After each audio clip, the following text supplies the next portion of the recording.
حضرت امام علی علیہ الصلوۃ والسلام کا ایک فرمان ہے کہ آپ فرماتے ہیں کہ اے لوگو، خود ہی اپنی اصلاح کی ذمہ داری سنبھال لو اور اپنی عادتوں کے تقاضوں سے منہ موڑ لو۔ جی اجلال بھائی۔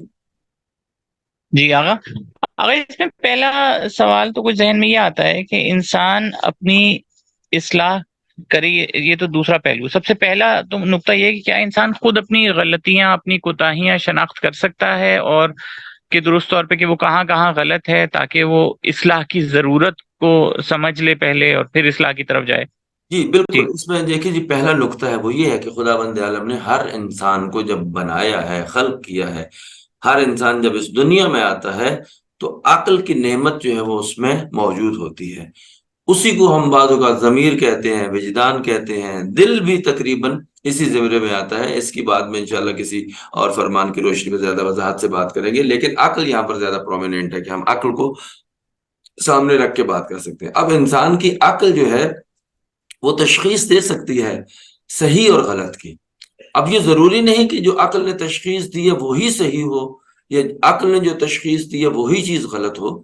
اس کے بعد یہ دوسرے لفظوں میں ہے کہ اپنی آمادگی، آپ اپنی اصلاح کرنا چاہتے ہیں تو پہلے اپنی آمادگی کو جو ہے وہ تیار کریں، اپنے لیے آمادہ ہو جائیں۔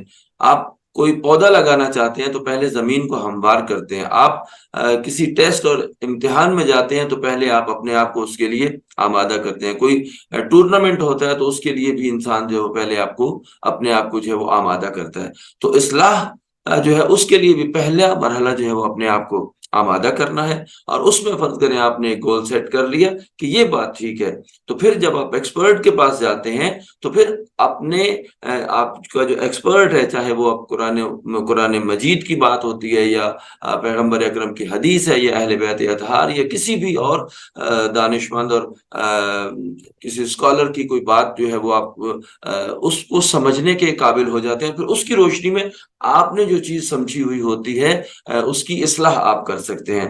تو دوسرے لفظوں میں ہم یہ کہہ سکتے ہیں کہ پہلے اصلاح کے لیے میری اپنی ذمہ داری ہے، یعنی میں اپنے آپ کو اصلاح کے لیے آمادہ کروں، اور حق و باطل جو مجھے اس کا جو انداز جو میں نے تشخیص دیا وہ ہوگا، اس کو رسول ظاہری جو ہے کہ جسے قرآن و حدیث کہتے ہیں اور سیرت کہتے ہیں، اس کی روشنی میں پھر جو ہے وہ میں جو صحیح حق ہوگا اس تک جو ہے وہ پہنچنا میرے لیے آسان ہوگا۔ لیکن اگر میری اپنی آمادگی نہیں ہے، میں نے تیاری نہیں کی ہوئی، تو پھر مجھے کسی بات کا مجھ پر اثر نہیں ہوگا۔ اور ہمارے معاشرے میں یوزلی بالخصوص یہ جو دینی محافل و مجالس خواہ وہ کسی بھی مکتبہ فکر سے جو ہے وہ برپا ہوتی ہیں، تو وہاں پر لوگوں کی اپنی آمادگی صرف سنت کی حد تک ہوتی ہے، اس میں پارٹیسپیٹ کرنے کی حد تک ہوتی ہے، اس کے میسج کو لے کے اپنی زندگی میں امپلیمنٹ کرنے کے حوالے سے ہم بہت کم بیٹھتے ہیں، اور پھر نتیجے میں ظاہر ہے ہمیں وہ چیز بھی نہیں ملتی۔ تو بس یہاں پہ ہم یہ کہہ سکتے ہیں کہ یہ آمادگی اتنی ضروری ہے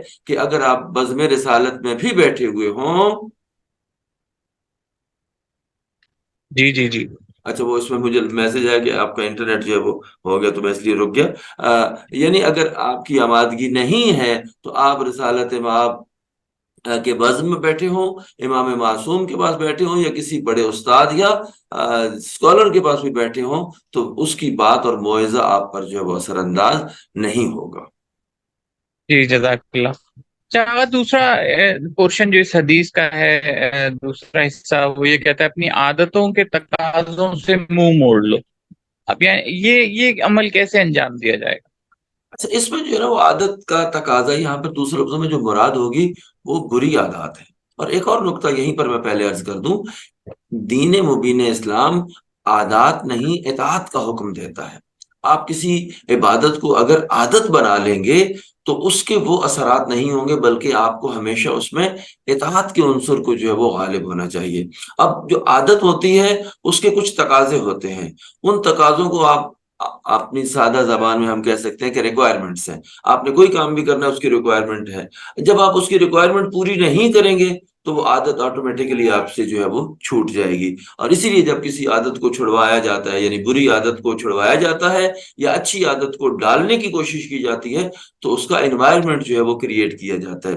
اچھی عادت ڈالنی ہو تو پھر آپ اچھے انوائرمنٹ کو جو ہے وہ اس کے لیے ایجاد کرتے ہیں، اس کے لیے فراہم کرتے ہیں، اور اگر بری عادت کو چھڑوانا ہو تو اس برے انوائرمنٹ سے جو ہے وہ بچایا جاتا ہے۔ تو دوسرے لفظوں میں یہاں پر وہ چیزیں کہ جو ہمیں عادت بنی ہوئی ہیں، اور ان عادتوں، وہ اعمال بصورت عادت ہم انجام دے رہے ہیں، اگر وہ عبادی عنصر رکھتی ہیں تو وہ بھی مقبول نہیں ہے۔ کیوں؟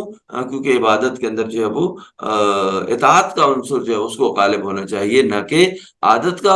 اور بری عادت اگر ہے تو یقیناً جب ہم اس کے تقاضوں کو ترک کریں گے تو وہ عادت جو ہے وہ ہم سے جو ہے وہ چھوٹ جائے گی۔ اور امام بھی اپنے اسی نقطے کی طرف ارشاد فرماتے ہوئے کہہ رہے ہیں کہ اپنی عادتوں کے تقاضوں سے منہ پھیر لیں، یعنی اس انوائرمنٹ سے اپنے آپ کو دور کر دیں، تو وہ عادت جو ہے وہ آپ سے چھوٹ جائے گی۔